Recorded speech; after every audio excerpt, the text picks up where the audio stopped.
Episode के start में हम यून को देखते हैं जो उस चोर के पास आता है, जिसे देखकर ऐसा लग रहा था कि अब वो चोर मर चुका है। तब यून उसके पास से उस ब्लड फ्लावर और स्पिरिट स्टोन को भी ले लेता है। साथ ही उसे उस बैग के अंदर और भी कई सारी काम की चीजें मिल जाती है, इसलिए वो उन सारी चीजों को अपने पास रख लेता है। दूसरी तरफ हम चैन को देखते हैं जो उन पुतलों के साथ लड़ रहा होता है, और ये सारे पुतले 6 लेवल वाले थे, लेकिन चैन तब भी आसानी से उन सभी को हरा देता है। तब वहाँ पर उसका एक साथी आता है जो उससे कहता है, आप तो अब बहुत ज्यादा पावरफुल बन चुके हो और अब आप आसानी से उस यून को हरा सकते हो। तभी वहाँ पर उसका एक और साथी आता है जो उससे कहता है, यून आ चुका है। इसलिए चैन भागते हुए उससे मिलने जाता है, जिसके बाद वो उससे कहता है, तुम तो वापस आ गए, क्या तुमने उस टास्क को पूरा किया? अगर नहीं किया तो पनिशमेंट के लिए तैयार हो जाओ। तब उसके साथी उससे कहते हैं, मुझे नहीं लगता कि इसने टास्क पूरा किया होगा,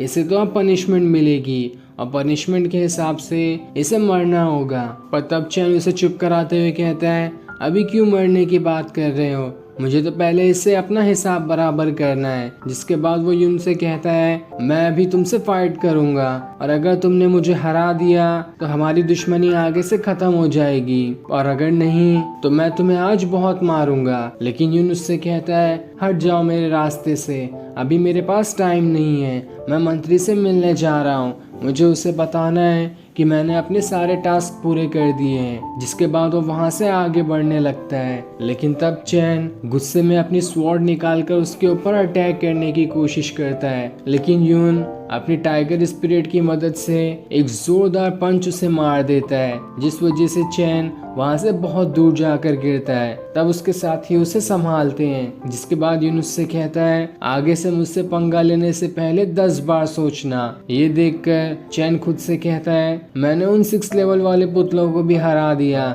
लेकिन तब भी ये हारा नहीं, आखिर इसके पास कितनी पावर्स है। अब यून उस मंत्री के पास आता है जहाँ सारे डिसाइपल उसे देखकर हैरान होते हैं कि ये वापस कैसे आ गया, क्या इसने वो सारे टास्क पूरे कर लिए? ये गया तो बहुत ही ज्यादा जोश में था। तब यून मंत्री के पास आकर उसे ब्लड फ्लावर और स्पिरिट स्टोन भी दे देता है। ये देखकर वो मंत्री एकदम ही ज्यादा खुश और हैरान हो जाता है कि इसने इन टास्क को पूरा कर लिया, और इस टास्क को पूरा करने के बदले वो उसे स्पिरिट स्टोन भी देता है जो कि लो लेवल वाली होती है। ये सारी चीजें देखकर सारे के सारे डिसाइपल एकदम ही ज्यादा हैरान होते हैं कि आखिर इसने इस स्पिरिट स्टोन वाले टास्क को कैसे पूरा कर दिया। इस टास्क को पूरा करने में तो बड़े से बड़े कल्टीवेटर के पसीने छूट जाते, लेकिन इसने तो आसानी से इसे पूरा कर दिया। पर मुझे ऐसा नहीं लगता कि इसने उस चोर को भी मारा होगा, क्योंकि वो चोर बहुत ज्यादा शातिर और पावरफुल था, वो इसके चंगुल में नहीं आने वाला। तभी पूरे सेट के अंदर एक पावरफुल ऑरा फैल जाता है, जो इतना ज्यादा पावरफुल था कि उसके ऑरा के कनेक्शन में आते ही सारे के सारे डिसाइपल को बहुत ज्यादा तकलीफ होने लगती है और वो खड़े भी नहीं हो पाते।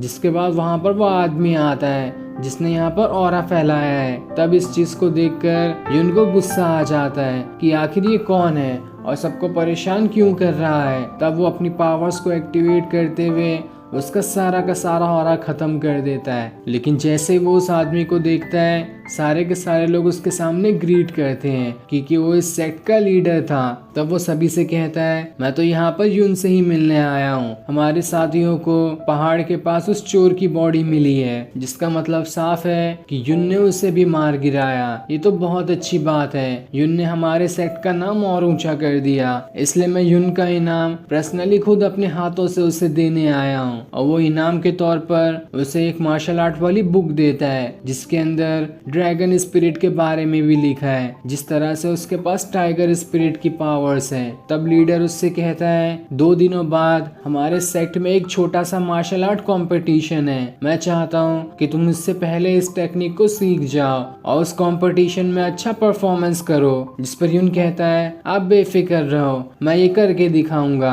अब यून वहाँ से अपने घर पर आ जाता है, लेकिन वो ये देखकर हैरान और उदास हो जाता है क्योंकि उसका पूरा घर जल चुका था। उसे समझ नहीं आता कि आखिर ये किसने किया होगा। तब आसपास के लोग लोग वहाँ से गुजरते हैं जो यून से कहते हैं ये सारा काम चैन का है, उसी ने तुम्हारा घर जला दिया था। तब यून खुद से कहता है इस चैन की इतनी हिम्मत, नहीं छोड़ूंगा उसे, लेकिन अभी मुझे खुद से अपना घर बनाना होगा ताकि मैं कहीं पे रहने का बंदोबस्त कर सकूं। जिसके बाद वो अकेले ही लकड़ियों की मदद से घर बनाने का काम शुरू कर देता है। ये देखकर आसपास के सारे लोग अपने और दोस्तों को बुला लेते हैं और सभी मिलकर यून की मदद करने के लिए आए होते हैं। जहाँ वो सभी यून से कहते हैं हम लोग को चैन ने पहले बहुत परेशान किया था और आपने उसे सबक सिखाया है, इसलिए हम आपकी मदद करना चाहते हैं इस घर को बनाने में। तब यून उन सभी का शुक्रिया करता है और फिर वो सारे लोग मिलकर घर बना देते हैं जो कुछ देर बाद ही तैयार हो जाता है। अब यून घर पर आने के बाद उन स्पिरिट पिल की मदद से